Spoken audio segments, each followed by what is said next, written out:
Hello, everyone. Thank you so much for joining me on the Live to 110 podcast. My name is Wendy Myers, and I am so thrilled.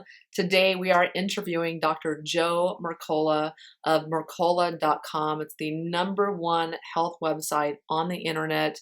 It's been around for 20 years, and if you've searched about anything for health, you have found Dr. Joe Mercola's website. And he has so much amazing information. He has so much cutting edge information. I still go on there. I was even on there last night reading about all the benefits of infrared saunas and all the cutting edge information that he provides. And I'm so honored that he granted an interview to me. And we're going to be talking about his new book, Fat for Fuel, and how you need to correctly feed the right food to your mitochondria to get them to work and produce, the maximum amount of energy they're capable of, and to correct metabolic disorders that are the plague of our society, causing cancer and diabetes and heart disease. And you do have the power to get your health back. And it begins with diet. And we're going to be talking about all the different strategies that Joe uses and talks about in his book, Fat for Fuel. I cannot stress the importance of using an infrared sauna to detox from metals and chemicals that we all have in our body. There's 100,000 chemicals in the environment presently and dozens of toxic metals, and we all have these in our bodies. And unless you have a detox strategy to remove these, they will eventually make you ill. And an infrared sauna is one of the easiest and pleasurable ways to remove metals and chemicals from your body and just sweat them out through your skin. I use a sauna space sauna because it provides a full spectrum of infrared rays, mostly near infrared. And these are different from the typical saunas that you'll see at your gym or the ones that you'll see at a doctor's office or a naturopath's office. These are infrared bulbs that emit near infrared rays, but more importantly, they provide light. And that light helps to activate your mitochondria and help you to produce more energy. And that's a benefit you won't get in a typical far infrared sauna, of which many of you are familiar. So this is a sauna that I use almost every other day and that I recommend to all of my clients. It's very, very important to have a daily detox strategy to remove metals and chemicals. There are so many benefits to using a sauna. Your skin becomes very supple and smooth because you're sweating all these toxins out of your skin. You also will keep infections under control. The saunas help to activate your immune system and kill off candida and fungus and mold and viruses and bacteria. Saunas also increase human growth hormone release, and that helps you to burn fat and to gain muscle. It's great for recovery from injury, recovery from sports. A lot of professional athletes use infrared saunas. Saunas also assist with weight loss. Not only do they burn calories, but they help you to sweat out obesogenic chemicals, which are chemicals that cause resistant weight loss. I recommend a sauna space sauna. They're the ones that I use. I have one in my living room. I use it every other day, and I think they're the best sauna out there. You can learn more about them at live to110.com/sauna. But before we get into the show, please keep in mind that this podcast is not intended to diagnose or treat any disease or health condition and is not a substitute for professional medical advice. The Live to 110 podcast is solely informational in nature, so please consult your healthcare practitioner before engaging in anything that we suggest today on the show. I have a book coming out called Limitless Energy on Amazon. It's called Limitless Energy, How to Detox Toxic Metals to End Exhaustion and Chronic Fatigue. And it is also about mitochondria, but a little bit different angle. I talk about the toxic metals that are mitochondrial poisons that actually prevent nutrients from getting into your mitochondria. This is a huge problem because all of us have heavy metals in our body. All of us have some level of lead, some level of mercury. We all have aluminum, and other people can have different metals as well. There's dozens of toxic metals. But the specific metals I address in the book are mitochondrial poisons that reduce your body's ability to make energy. And it's one of the reasons that we're all so tired. I know a lot of you are eating amazing diets and you're exercising and you're trying to sleep and you're generally taking very good care of yourself, but you're still tired. And so I want to really help to illuminate in this book why that is and what you can do about it. So go check it out, Limitless Energy on Amazon. Our guest today, Joe Mercola. He is board certified in family medicine and has seen over 25,000 patients using natural therapies. 20 years ago, he founded Mercola.com, which is the most visited natural health website on the planet with over 30 million unique visitors every month. And he's written 4 New York Times best-selling books. You can learn more about Dr. Mercola at Mercola.com. Dr. Mercola, thank you so much for coming on the show. Oh, it's a pleasure to be here, Wendy. Why don't you tell the listeners a little bit about yourself and your background? I mean, we know that you have the #1 health website on the internet, and I've learned so much from you in the many years in researching about health. And your site always comes up when you're searching for things. We have a really good team that spends a lot of time on the search engine optimization. But I was trained as a family physician about 33 years ago now, and really was brainwashed and manipulated by medical school and came out a drug prescribing doctor, just like any of the ones that do now. But I was always passionate about health. I just didn't understand how to get educated about it. I thought exercise was the big thing, and that was and of course I failed to understand nutrition deeply and fell into the trap of the low fat diet. So, basically in the mid 90s, I started getting it and connected with a network of physicians who were like Dr. Klinghardt, who you've interviewed previously, and really started to understand health at a much deeper level. And it's a journey. No one understands it all. That's one thing I can assure you after more than 3 decades on this journey is that you've got to learn from everyone. You really do. And it's fun. I mean, if you think that when I was in medical school, I remember very clearly one of our professors told us on the very first day, he said, listen, first day of medical school, he told the whole class, just remember, 75% of what we're going to teach you in the next 4 years will be outdated by the time you graduate. So our primary purpose here is not to teach you the facts, although you need that to pass the boards, but is primarily to teach you how to learn. The sad reality is, though, most clinicians don't do that because they have CME requirements, but they don't have this burning commitment to understand health at a deeper level, which is what I've done. And yeah, and others too, not just me. I don't want to be arrogant about it, but I mean, most physicians don't do it. Yeah, I mean, there's a lot of doctors we've been to. They go to their medical school, they get spit out, and they do their practice, and they just don't have a that passion for learning and updating their information or learning anything outside of the conventional mainstream medical community. So my newest passion, actually my newest passion isn't in this book, but one of my most recent ones was related to a book I read. And before I discuss that, I have acquired a number of health practices which I think are very useful to promoting and keeping yourself healthy. And one of them is walking on the beach. I live close to the beach on the east coast of Florida, and I walk about 90 minutes a day, sometimes 2 hours. Actually, about 3 or 4 days a week, I'll walk 2 hours. Like today, I walked 2 hours. If I can fit the time, and I like to do it.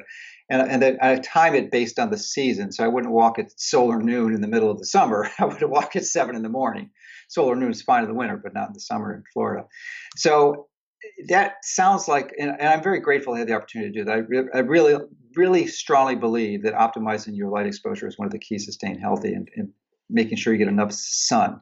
My vitamin D level is rarely ever below 70, which is very healthy. And I haven't taken a vitamin D pill in the last 10 years. So this practice allows me to do that. But you're going to say, how can you justify that time commitment? Well, I read. So last year I read, or the year before last, I read 150 books.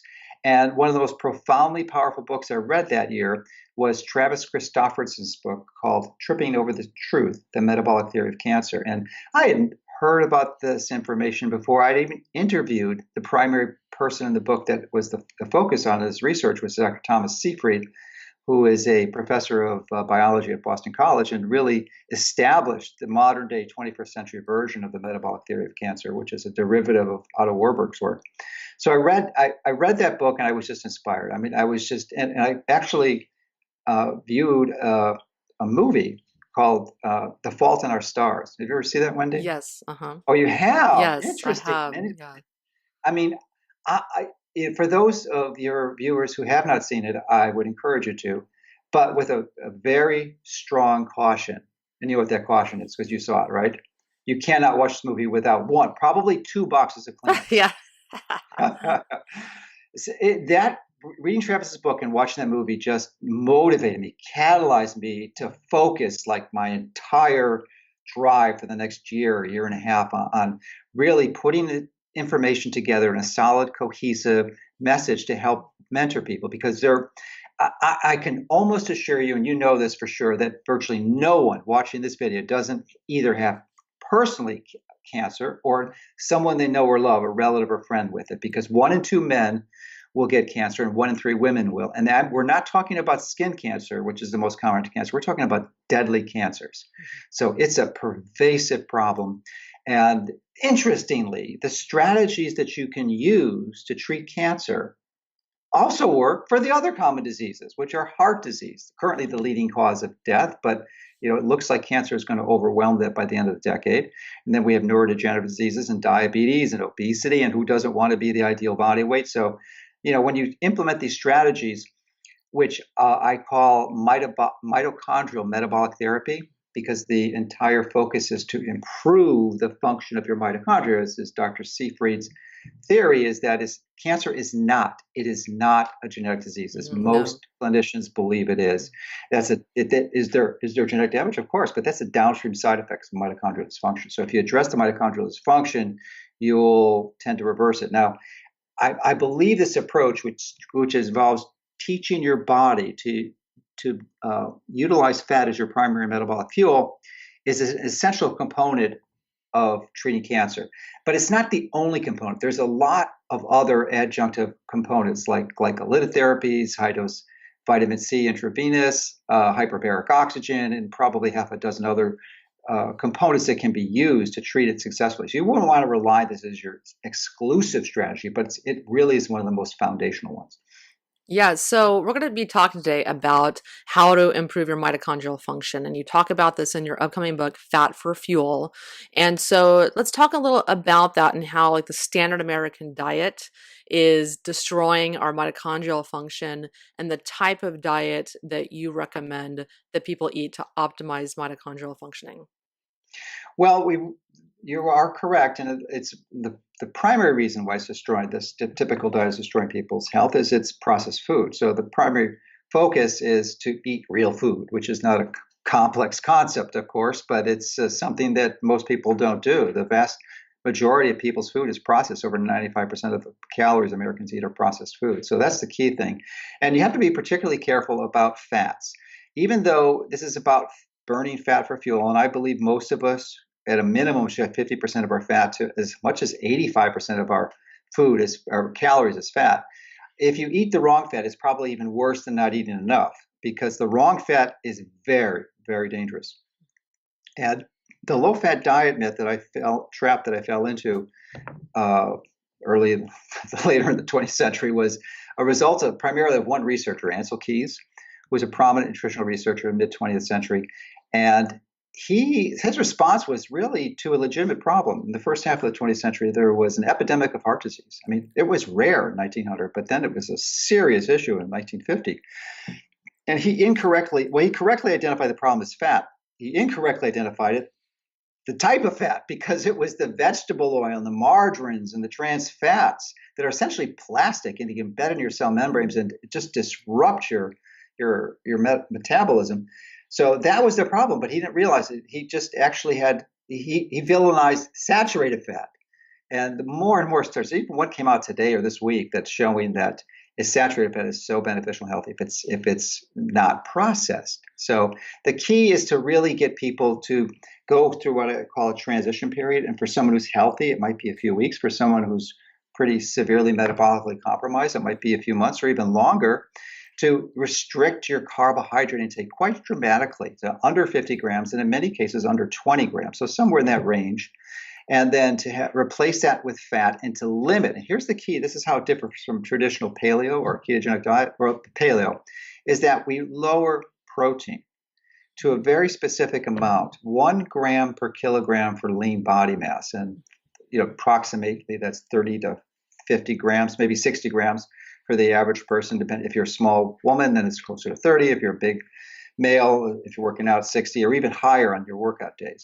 And this is not forever. This is just to teach your body how to burn for fat for fuel.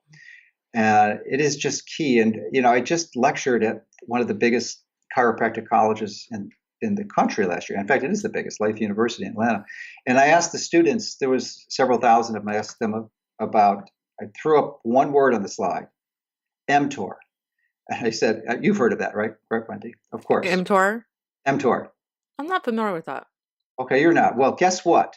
Neither were any of the life students. I was actually shocked. I almost fell off the stage.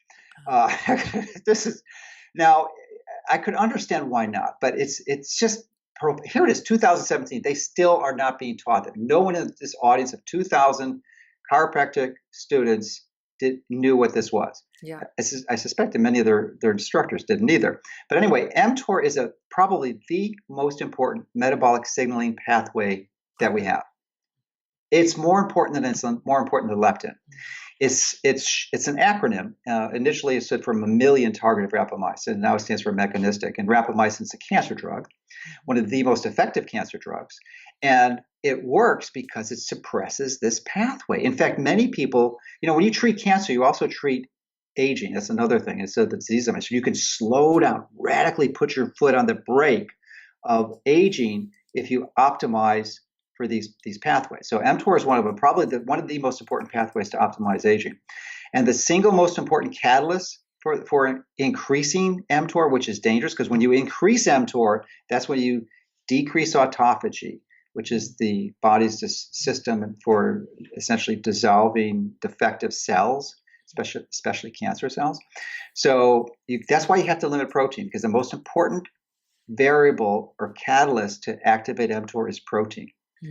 That's why we keep it at a low level. And that's a really important concept that most paleo approaches don't fully appreciate. So yes, I think you need to be a vegetarian? No. Do I think you need to limit your meat? Absolutely. And you have to, of course, the devil's in the details. You have to pay attention to the quality. So you don't have processed CAFO meat. You want it grass-fed and organic and grown as cleanly and harvested as humanely as possible. But you don't need much. The average person shouldn't be eating more than 2 to 3 ounces at a setting or a serving. That's not much. I mean, it's definitely smaller than your fist, significantly smaller, maybe half the size of your fist. Yeah, I think it's a big mistake that people make. They think that a paleo diet or kind of a healthy type, modern paleo diet, what have you, it involves a ton of meat. And a lot of people mistakenly interpret that it's got to be meat and vegetables, and half their plate's full of meat and half it's full of vegetables. And I love that you bring that up, because we do need to limit our meat to a degree. It's not all about meat. It's just, you can get too much of a good thing. And so can that same thing hold true for fat? I mean, I know there's some people genetically might have trouble with fat, or they don't produce enough bile. Is there any considerations there? Absolutely. And a fair number of people, and I just actually read a book that highlighted the statistics, but I don't recall them. But it was quite extraordinary. There's a fair number of people who actually have their gallbladders removed like regularly. So if you are one of those people, just recognize that you're metabolically compromised for the rest of your life, because there's no one that's going to give you a gallbladder transplant. At least not likely in the near future. Mm-hmm. So what does the gallbladder do? It stores bile that's secreted by the liver, which is responsible for essentially emulsifying your fat so you can absorb them. So if you're one of those people, you don't have to give it up and kill yourself or anything, because you can absorb the fat with things like digestive enzymes that have lipase and also ox bile. That will help emulsify the fat. So you should take them with every meal that you have fat. So if you're having a piece of fruit, you don't need to take them, because there's no reason you're not going to need bile to digest your fruit. So this protein restriction, though, isn't forever. It's only in the transition period where you're seeking to make the transition between burning carbs as your primary fuel and fat. And the reason one of the reasons why, it's just obvious. If you look at the fuel storage in your body, 95% of the calories stored in your body for fuel are stored as fat. It's only 5% that's stored as sugar or glycogen in the liver and the muscles. And really, your body can only use the glycogen in the liver, because the one in the muscle stays in the muscle. It doesn't go out to the systemic circulation. So it would make sense that we need to to do this. Unfortunately, because we've gotten into this point where we have access to food 24/7, and this is another part is the timing of your food, that our blood sugar stay, we're basically never go without food for more than 8 hours or so for most people. It's pretty unusual for someone in a typical American diet to go for food without 12 hours. And they may have been doing this for years.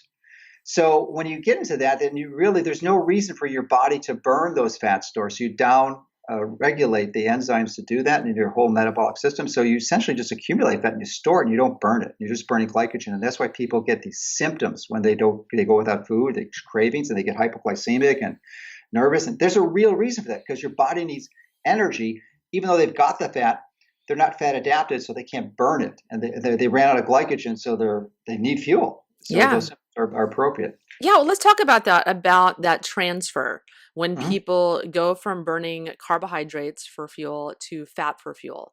And so what are some maybe tips that you can give people to avoid, they call it the low carb flu. I know there's a lot of strategies you can use to avoid that. I've certainly experienced that. Yeah, this is relatively easy to do. Well, first of all, let's give your viewers the markers to understand when they've made the conversion to burning fat for fuel. It's really simple. And one of the reasons why you want to do this, which I neglected to mention, and I'll answer your keto flu question, is that when you burn fat for fuel, your body generates something called ketones. And we've all heard of those. Some people are nervous about them because they may have heard about diabetic ketoacidosis, but that's a totally different condition than nutritional ketosis. Usually the ketones never go above 8 millimolars, and in diabetic ketoacidosis can go to 20 or even 40. Also with really high blood sugars, which is the exact opposite of nutritional ketosis, which usually has a low blood sugar. So it's a totally different animal. It's not going to cause any harm or damage. It only causes good, actually, for the most part.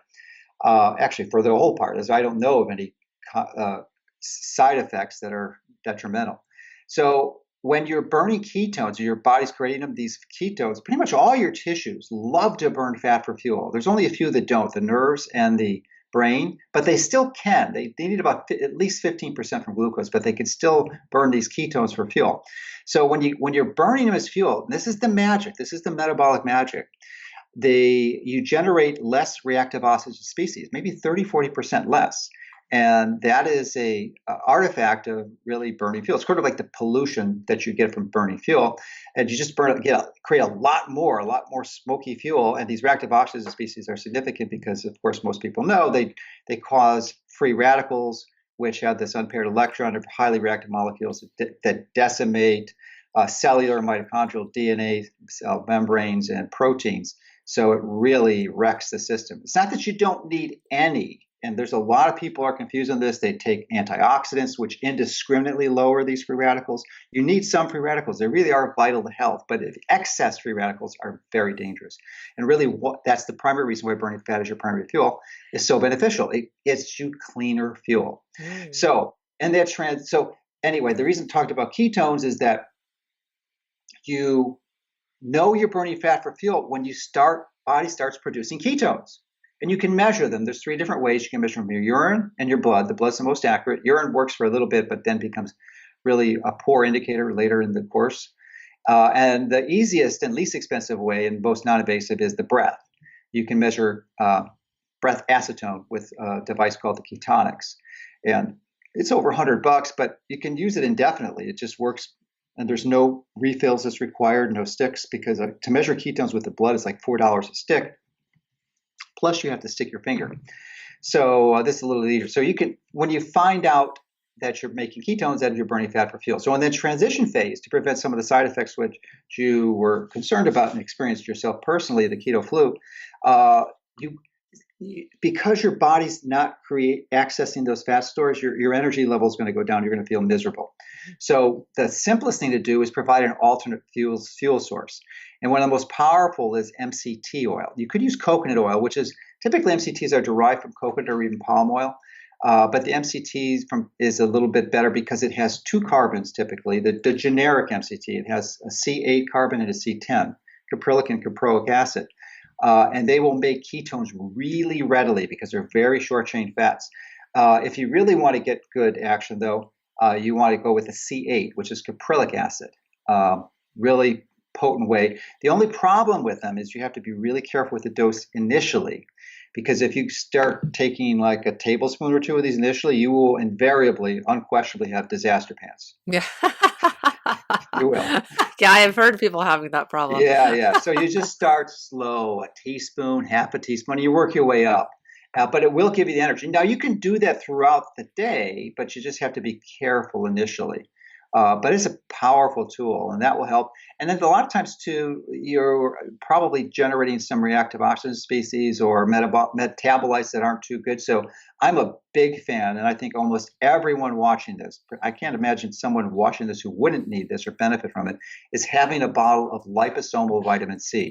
Vitamin C by itself is great, but liposomal is even better than intravenous vitamin C because it's attached to these phosphates. So it doesn't even, normally you can't take high dose vitamin C because it causes an osmotic diarrhea. So you get really loose stools. There's very few people who can go more than 20 grams a day of vitamin C, but you could take 100 grams of liposomal C and not get any problems with your stools because your body absorbs it all. But even once it's into the blood, it goes into the cells intracellularly really well. And it works pretty well to abort these types of symptoms, especially, it's called the keto flu, but even the regular flu, coughs and colds, it's just unbelievably magnificent. And I always travel with it. I rarely ever get sick, which is a testimony just not to my, it's just a lot. If you follow a healthy lifestyle, it's really hard to get sick. So, but it's almost every trip, someone I encounter is really sick. So I give them a bottle of vitamin C and that turns their life around. So Yeah, you good. sent me a couple bottles of your liposomal vitamin C, and I appreciate that so much. And I thought it was ingenious that the liposomal is in capsules. You don't have Yes. to Yeah. refrigerate it, and that's genius because a lot of people they can't travel with regular liposomal because you have to No, refrigerate no. it. And then the other thing is that it doesn't have a bad taste because it's in a capsule. Because liposomal C tastes pretty bad. I remember some of the early ones. You had to put it in water. Oh boy, it was just really hard to get Yeah. down. So these are easy. And actually, I'm doing it now. I don't. You're the detox expert, and I'm going to be interviewing you in my program. And I'm convinced. I don't really have any data to support it, but I'm convinced it's going to facilitate detoxing too. And myself personally, I do 10 grams twice a week now when I'm doing the special type of detox of a foot bath. So. Oh, vitamin C absolutely detoxes you. It removes lead and mercury, and there's a couple other metals off the top of my head. I don't remember, but it absolutely facilitates because it recycles glutathione also, and Oh, that's I the didn't know that. body's master antioxidant that you need Oh, to sure. detox your body. Yeah. So Um, it's a good strategy. And I just don't think personally, and I could be wrong. I frequently am, but I believe my belief is that you shouldn't take it every day because you can develop a tolerance, which is another magical portion of this. And as I was adopting this, because I did this program myself before I wrote the book Fat for Fuel. In fact, I was obsessive compulsive about it. I purchased like a $4,000 24-hour glucose monitor called Dexcom, which is an implantable strip sensor that you put into your abdomen once a week. And I was measuring my blood sugar every 5 minutes. And I got really good. I had really high ketones. But then I didn't understand when I was doing this because no one was teaching this. I mean, there's some people who knew, but no one that I read knew this, is that you can't stay on nutritional ketosis or ketogenic diet indefinitely. It's very dangerous actually to do that. Very dangerous. So you only want to stay on it long enough until you're burning ketones for fuel, and then you made the transition. And then you have to do this pulse, which is kind of what like applied to the liposomal C, is you want to like pulse typically. So you can even not suppress, you don't want to suppress mTOR continuously, but most of the time you want to keep it down. So when you're doing strength training, which I think is a really important to do a few times a week, and you need an anabolic kick, then you can have some protein, which will increase mTOR, have a little more fruit or sweet potatoes. Like today, I did a strength training day, just doing deadlifts and squats and a whole variety of others that, with my trainer. So I do that twice a week, and that's when I'll have my sweet potatoes and I activate IGF and insulin and mTOR, and it really helps that anabolic stimulus to improve muscle growth because we need muscles, especially as you're getting older. So sarcopenia is not a fun thing. You want to preserve your muscle mass. Yeah, and that's such a good point that you brought up. And I think a lot of people aren't talking about that enough, that you have to pulse doing the keto diet. Because I think a lot of people will think of it as like a lifestyle, that they're going to just stay on this super, super low carb diet. And like you said, your brain and your nervous system, they need some sugar. they can't, they need a little bit. And I really like that. I mean, it's one thing if you're diabetic, you have to really, really watch your sugar. Now, even if you're Yeah. diabetic, or even if you have cancer, I Yeah. interviewed Dr. Seyfried's, there was an oncology group in Turkey, and I interviewed Dr. Slocum, and it was adopted as, and I didn't realize, I don't even think they did intentionally, but just an artifact of their protocol, is that they were actually doing this pulsing. They let him feast afterwards. So it was just great.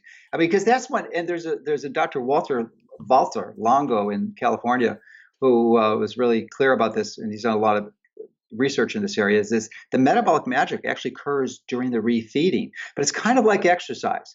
When you exercise, we all know the importance of exercise, but you damage your body, you are definitely setting it back, you are causing tissue damage.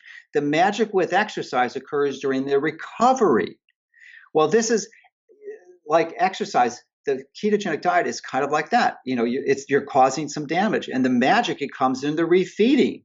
I mean, it's interesting because when your insulin level is really low and you have carbohydrates, you would think your blood sugar would go up, but it actually goes down if you're really well metabolically controlled, and your ketones increase. So it's exactly what you want. You want this pulsing. You couldn't be more on target. And I didn't understand that. I had to figure it out myself by trial and error. But it's biologically true from my perspective, and I really believe it's the way to go. Yeah, and that's such a good point to make because I just it like makes my just very nervous when I see people on Facebook and they're talking about how they've been keto for so long, and we know that they're not doing it correctly. We know that. Yeah. So you have a program you outline in your book, Fat for Fuel. Can you tell us about that?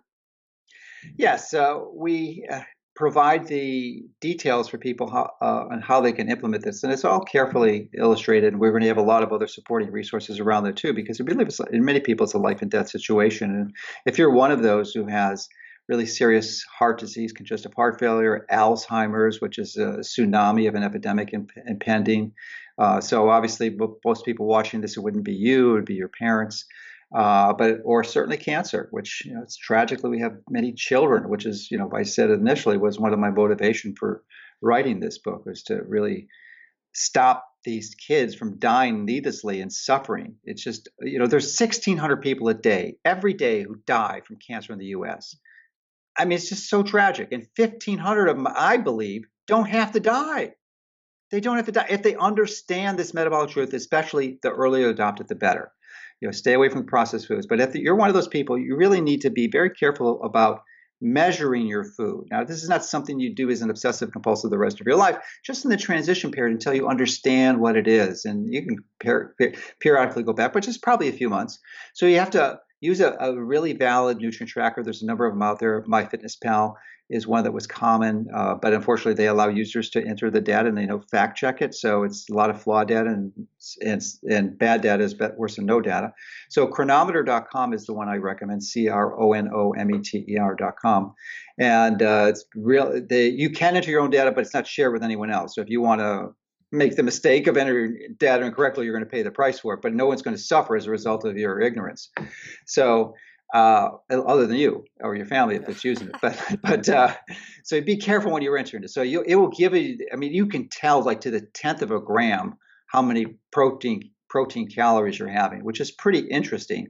So you can figure it out how many grams you're having, and you don't have to worry about the fat other than the quality of the fat, which is imperative. But you could have several hundred grams of fat a day. One time I was having 400 or 500 grams of fat a day. I had like 4,000 or 5,000 calories. I'm back closer down to 3,000 calories a day. So once you've got it coned in, it'll take several months at least, probably closer to a year, before you're able to modify and fine tune it. But it's a radically effective program. And so there's, like you said, there's so many people diagnosed with cancer, and they go to their physician. They're not given any nutritional advice. Even more diagnosed. The statistic I said it was those who are dying every day. Yes. No, I apologize. Yeah, I misspoke there. Yeah. No, but when they go and they get diagnosed with cancer, and there's many, many thousands of people it's happening to. And so they're not getting nutritional advice. They're only being told to do radiation and chemo.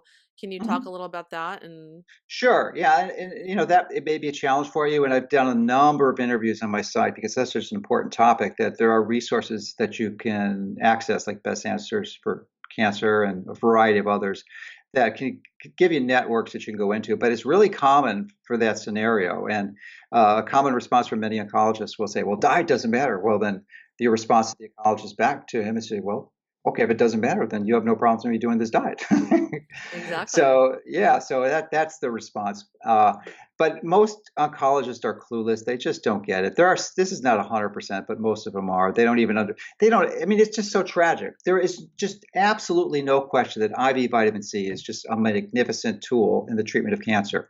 And the mechanism is it actually increases peroxide, which is an oxidative stress, and these cancer cells, they are operating on anaerobic fermentation, and any additional oxidative stress just decimates them, so it helps kill them quite a bit. But they don't even want to hear about it. So if that's your case, and I've had people comment on my forum, I just tell them, listen, you are in control. It's your life.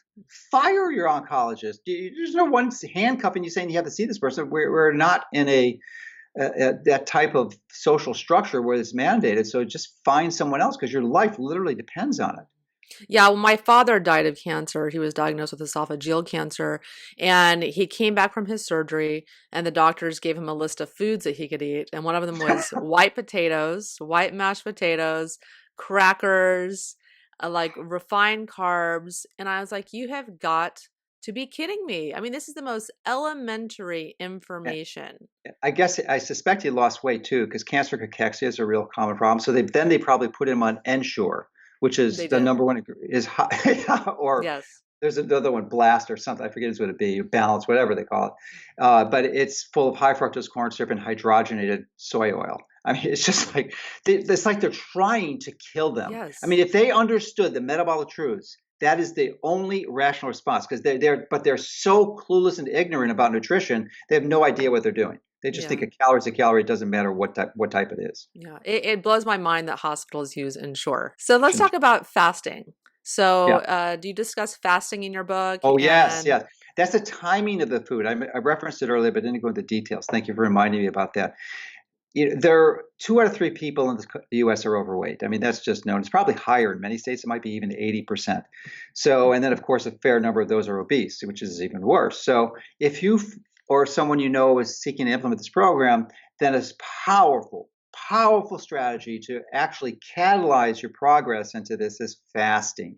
And the best book on this is The Complete Guide to Fasting by Jason Fung, who's a nephrologist at the University of Toronto in Canada. And I was really opposed to this before I started doing this work, but then I started to realize it's amazing. Now you have to be careful if you really are underweight because you will lose weight when you do that. It's not the purpose of it. The purpose of is it to shift your body's ability to burn fat as your primary fuel and radically catalyze it. And you can go for as long as you can, but it's important to understand that fasting is not starvation. What do I mean by that? Well, fasting is voluntary. Starvation is not. So you have the confidence to understand you are in control. If for some reason you just absolutely have to eat, then you eat. And it's very rare to get the maximum benefit after the first fast cycle. And you usually have to do it 2, 3, 4, 5, 6 times. And each time your body becomes better adapted to do it. So it might be maybe you do it for a week, you do it for 3 days. If you do it for longer than a week, you probably should be medically supervised because there are some complications, especially if you're taking medication. Your blood pressure will drop dramatically, so you might get hypotensive and pass out, or you're taking the anti-diabetic medication, so you got to monitor your blood pressure because you could have hypoglycemic attack, which is interesting too. During this process, I knew what my blood sugar was. So my blood sugar went down to 40, which for many at night, typically at night about 1 or 2 o'clock in the morning, which who's going to know their blood sugar at that time, unless you're measuring it transcutaneously, when you're sleeping. So, but if that blood sugar was present in someone, the average person, they would pass out. But when you're fat adapted, it doesn't matter because your body's burning fat. It's not burning sugar. yeah, and so there's so many benefits to fasting. I mean, Oh yeah. you go into the autophagy and you reduce inflammation. It's a great time for your body to kind of clean itself up. Well, it definitely happens. There's no question. In fact, even for this epidemic of Alzheimer's that we're having, Dr. Fung believes that a lot of the pathology in Alzheimer's is, at least mechanically, is due to these protein tangles you get in your brain. And when you go into this fasting mode, your body starts eating and recycling protein. So it starts digesting some of these protein tangles. So, like the amyloid plaques. The other component, though, is you could do this without fasting. I didn't fast. I'm relatively on the low weight side, so I didn't want to lose a lot of weight. I lost too much on this. I went down. I think I lost 20 pounds, and I shouldn't have. It was 10 pounds was okay, but the 20 was just ridiculous. So actually, because I didn't understand cycling, I just was doing it too long, and I just didn't catch it quick enough. But the other component of this, and what I do continuously now, is something called intermittent fasting. There are many types of intermittent fasting. You could do it like 2 days a week, five days off, or every other day, like Kristen Verity at the University of Illinois. The 5-2 fasting is Michael Mosley out of England. He wrote the book The Fast Diet. But I think the best way is something I call peak fasting, which is seeking to be fasting pretty much every day for 14, 16 hours, somewhere in that range, but at least 12. And it's so vital. Part of this is, I used to think that you shouldn't have breakfast, but I was mistaken on that. And I think you really do need breakfast. What meal you should minimize as much as possible is your dinner. You probably say, why the heck? Well, I mean, if your dinner is at 3 or 4 o'clock, like mine is, it's still relatively light. You want a lot of time between you last consume your calories and the time you're going to bed. And why is that? Well, when you're eating food, it's fuel, right? So your body's making ATP. And if you aren't using this ATP because you're sleeping and you have a minimal energy consumption, then that electron transport chain is going to back up. And what's it going to do? It's going to increase reactive oxygen species. So you're just asking for trouble. It just doesn't make sense to eat a big meal at night. Now, if you're socially constrained and you're working, as many people watching this are, then I'm not suggesting that you impair that connection that's so valuable, social connection with your family. Maybe sit down and have a really light piece or just drink some tea or a glass of water with them and spend the time, but just don't eat food. Yeah, I mean, I've definitely noticed that when I eat a dinner like too late at night, I don't sleep that well at night, Mm. and there's a reason for that. And I think people Mm. really need to tune into their bodies and pay attention to that because there's a reason. Yes, indeed. Yes, indeed. Yes, A strong metabolic reason for it. Yes. yes. And so let's talk a little bit about infrared saunas and Oh, love how that. those can power mitochondria as well. Because I love infrared saunas. I use one a few times a week and I have for years. So, what is your take on infrared saunas and how they can power up your body? Oh, there's no question about that. You are one of the advanced practitioners because you're one of the rare people who understand that when we talk about infrared sauna, first of all, there's a lot of infrared saunas, and the most common one is the far infrared, which can be typically loaded with very dangerous EMFs. But you wisely understood that, and I don't know how or why you did that, but you did, and you're using a full spectrum, a true, authentic, full spectrum heat lamp sauna, which is not only has the far, which is primarily far and mid, but it has about 10-12% of the energy is near infrared. And that's why one of the reasons why I believe the infrared saunas are so good. Now, the far infrared, the commercial ones, even if they're low EMF, are still good, but they won't give you the metabolic benefits. The metabolic benefits occur when you're exposed to two primary frequencies, and these are the red, actually simple red light at 660 nanometers, and then the near infrared, probably of a range from 810 to 850, maybe the sweet spot being 830 nanometers, which is hard to see. Actually, it's almost impossible to see in the daytime. You can see it at night, but you can't see it in the daytime. But you're getting it with that near infrared heat lamp. I do a hybrid, and we're actually in the process of developing a protocol not a protocol, but a product, but it's going to take us like a year or two, maybe 3 to figure it out, all the details and the energy densities and all that. But if you can combine the infrared sauna with the red light and the near infrared, these wavelengths actually resonate with a molecule in one of the electron transport chains in the mitochondria, which is, I think, the second one is cytochrome C oxidase. And it captures that energy and makes the production of ATP far more efficient. I mean, these things are like magic. I mean, I've had actually my personal assistant and the head of my security team, both were rear-ended. I mean, within my security guy, it was yesterday, and my assistant was like about a month ago. And immediately I put him on the near infrared light and also some high dose microactive curcumin, which is a really potent anti-inflammatory. And their injuries of early brain trauma, traumatic brain injury, I'm sorry, TBI, just resolved. Man, that massive headaches, dizziness, and everything, just gone. I mean, this thing is like crazy good. And it just worked because it heals the mitochondria that were repaired and probably dying, many of them. And it just, gives them a little, it's like wearing a cast. powerful stuff. But even if you don't have that injury, you're just metabolically injured because you've been eating the wrong foods. Powerful strategy. There's a lot of studies now that show that it works to clear up Alzheimer's. I mean, obviously you want to address the food. It's not like a magic bullet. I don't want to give that misperception, but just putting this light on your head, going through the skull, will help repair a lot of brain damage. And even for kidneys, people on the kidney transplant list, putting them on your kidneys or off the transplant list. I mean, this stuff is great. And hardly any clinicians understand the value of near infrared light. Yeah, and they're so inexpensive. They're $10. Yeah. A light high heat lamp is $10 at a hardware store. Yeah, well, it is, but a heat lamp's a little different. That's Yeah. the near, mid, and far, and only 10% of that energy is near infrared, Yeah. which is where the magic occurs. So you could, my preference is to get the 850 nanometer wavelengths, Yeah. and like the security lamp Oh illuminators. yeah, well this is what you sent me, right? Yeah, So but you can add these to your sauna. So you are so kind and sent me this IR LED illuminator. I haven't opened it yet because I'm finishing my book. So I'm sorry about that, but these are amazing. They're $60. They're not expensive to No, use. they're not expensive at all. So yeah, you could get them on Amazon, and they're really very effective on resolving brain issues. And that's something. Who wants to be healthy and live the long age if you lost your brain? So this is a powerful way to help regenerate. And it's actually one of the reasons why being in the sun is so healthy, that people realize. It's been a health principle naturopathically for a long time, but I don't think they really appreciate why. A big part of it is the red and the near infrared light that we're being exposed to. Yes. So what kind of sauna do you use? Like what does I use that setup look like? Because I know you got a lot of stuff going on there. I got You've a lot got of all kinds of toys. I got a lot of biohacking toys, and they're growing all the time because one of my new passions is EMI, electromagnetic interference, dirty electricity, and microphone radiation. So I've got a lot of tools to measure that and remediate against it.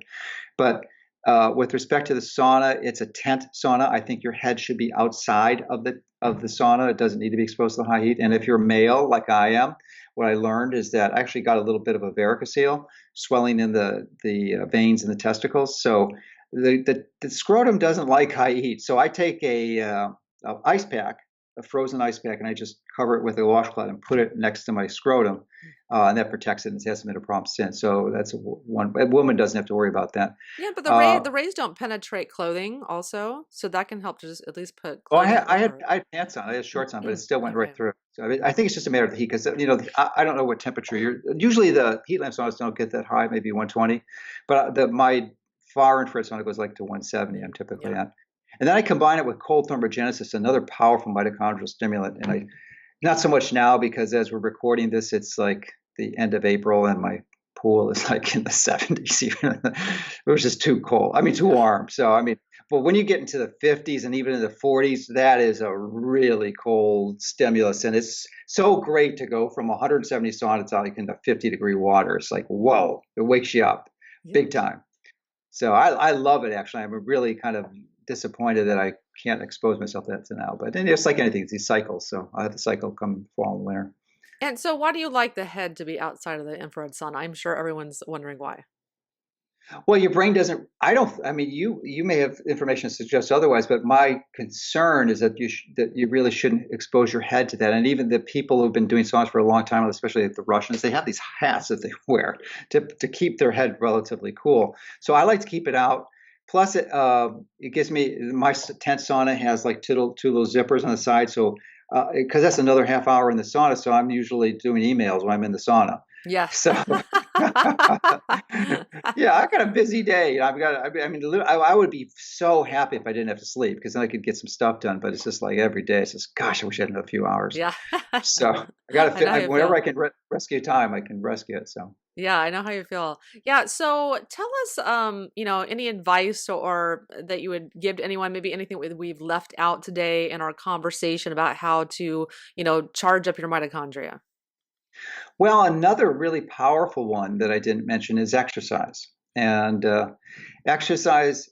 Now, and what are mitochondria? For those who don't know, they generate ATP, which is a cellular currency in your body. You have a lot of them.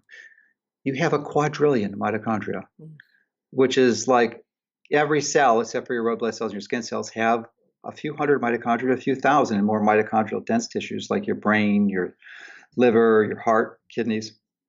So you've got a lot of them, and you want to keep them going because they're the key to your health.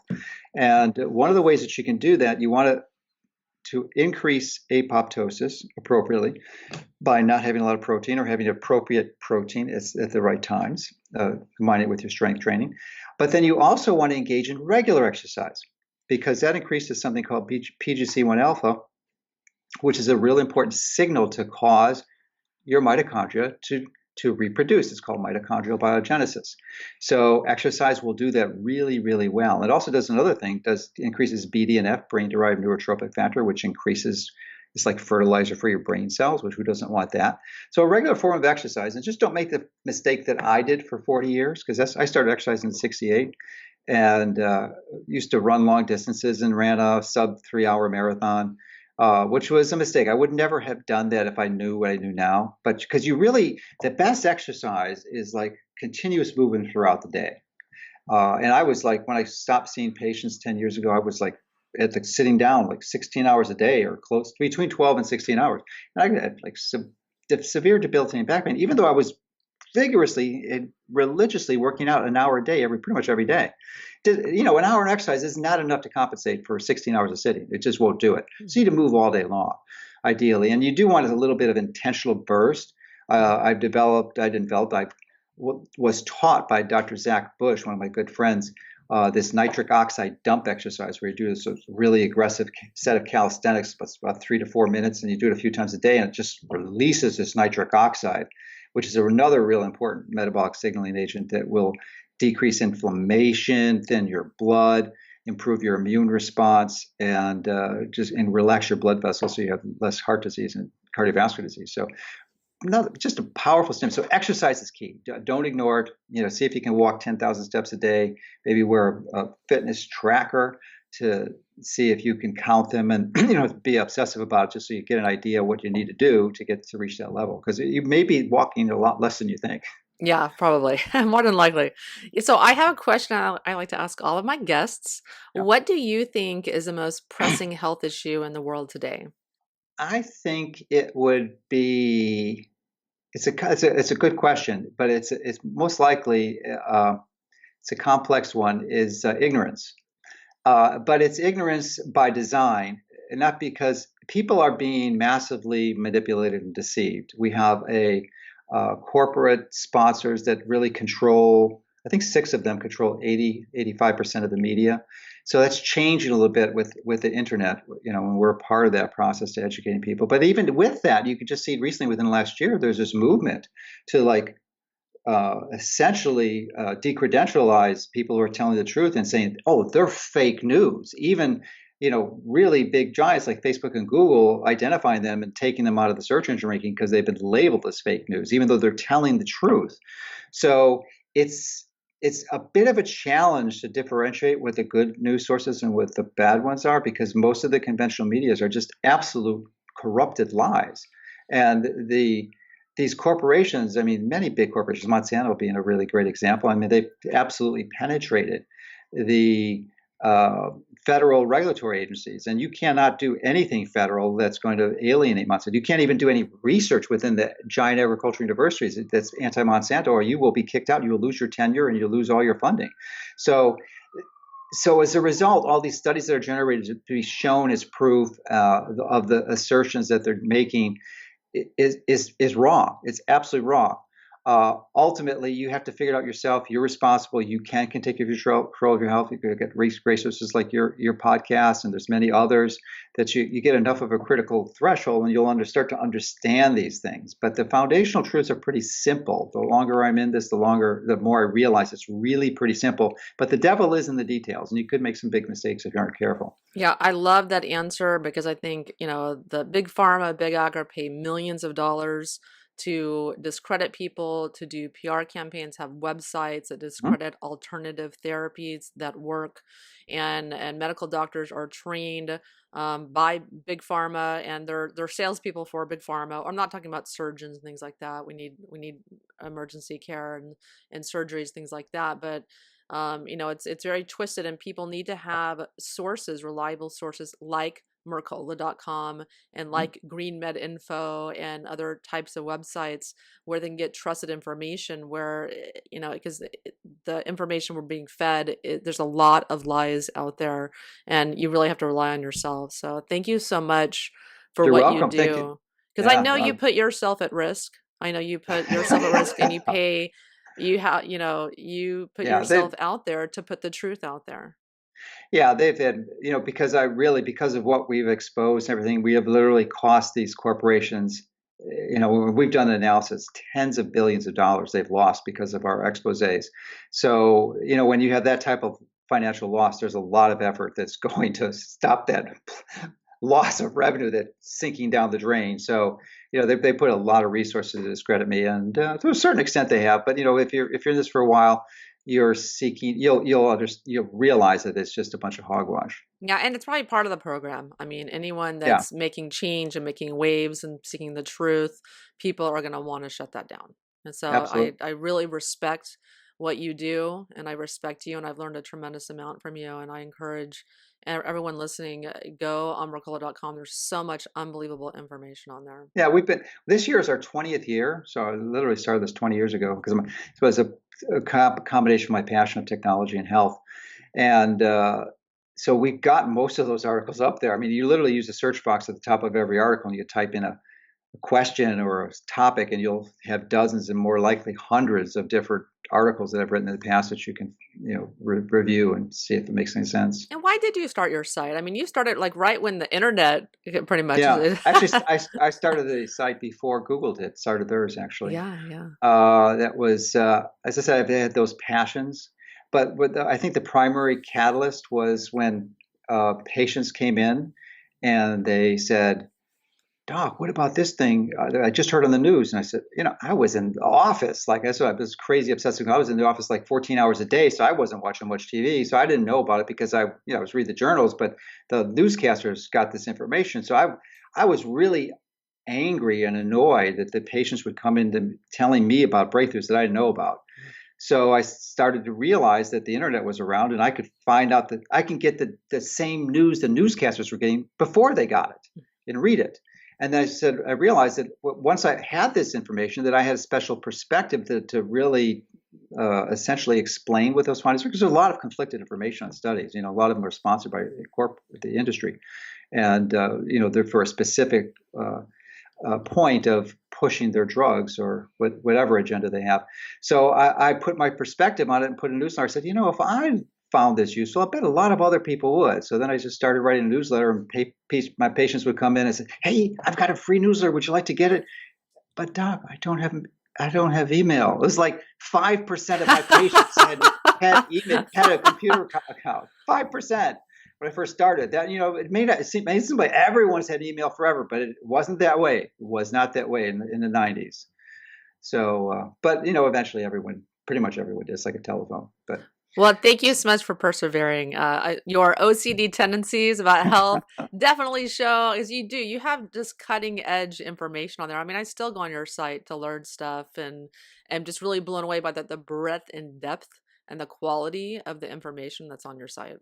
well, thank you for those kind words, Wendy. And we've got a lot more to explore because, as I said at the beginning, it's all about a journey. No one knows everything, and I just bounced out of bed in the morning, just excited to realize I'm going to learn a lot of great stuff today, and I do pretty much all the time.